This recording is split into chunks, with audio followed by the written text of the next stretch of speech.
ಬೆಂಗಳೂರಿನ ಹೋಟೆಲ್ಗಳಲ್ಲಿ ಮಧ್ಯಾಹ್ನದ ವೇಳೆಗೆ ಗ್ಯಾಸ್ ಖಾಲಿ ಮಧ್ಯಾಹ್ನದ ಒಳಗಡೆ ಗ್ಯಾಸ್ ಪೂರೈಕೆ ಆಗಿಲ್ಲ ಅಂದ್ರೆ ಹೋಟೆಲ್ಗಳು ಬಂದ್ ಆಗುತ್ತೆ.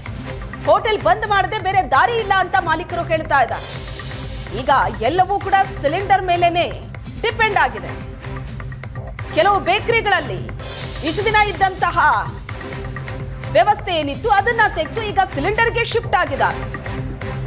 ಈಗ ನೋಡಿದ್ರೆ ಗ್ಯಾಸ್ ಸಿಲಿಂಡರ್ ಸಿಗ್ತಾ ಇಲ್ಲ ಅಂದ್ರೆ ನಾವು ಏನು ಮಾಡಬೇಕು ಅಂತ ಪ್ರಶ್ನೆ ಮಾಡ್ತಾರೆ ಮಾಲೀಕರು. ಬೆಂಗಳೂರಿಗೆ ಇವತ್ತು ಕೇವಲ 11,000 ವಾಣಿಜ್ಯ ಸಿಲಿಂಡರ್ ಪೂರೈಕೆ ಆಗಿದೆ.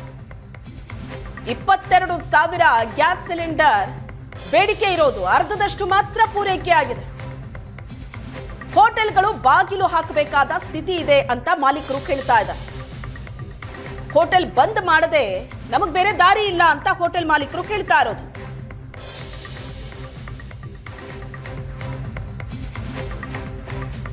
ಮಧ್ಯಪ್ರಾಚ್ಯದಲ್ಲಿ ನಡೀತಾ ಇರೋ ಮಹಾಯುದ್ಧ, ಇರಾನ್ ಇಸ್ರೇಲ್ ನಡುವೆ ಶುರುವಾದಂತಹ ಯುದ್ಧ 10ಕ್ಕೂ ಹೆಚ್ಚು ದೇಶಗಳಿಗೆ ವ್ಯಾಪಿಸಿದೆ. ಆ ದೇಶಗಳಿಂದಲೇ ತೈಲ ಅನಿಲವನ್ನ ಭಾರತ ಆಮದು ಮಾಡಿಕೊಳ್ತಾ ಇತ್ತು.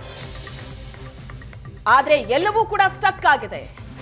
ಕಾರಣ, ಎಷ್ಟು ಅಗತ್ಯ ಇದೆಯೋ ಅಷ್ಟು ಸಿಲಿಂಡರ್ ಪೂರೈಕೆ ಮಾಡೋದಕ್ಕೆ ಸಾಧ್ಯ ಆಗ್ತಾ ಇಲ್ಲ.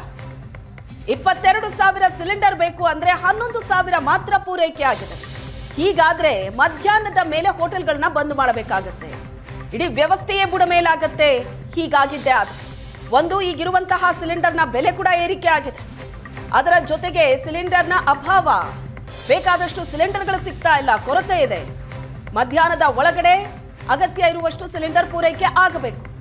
ಇಲ್ಲ ಅಂತ ಅಂದ್ರೆ ಹೋಟೆಲ್ಗಳನ್ನ ಬಂದ್ ಮಾಡಬೇಕಾಗುತ್ತೆ.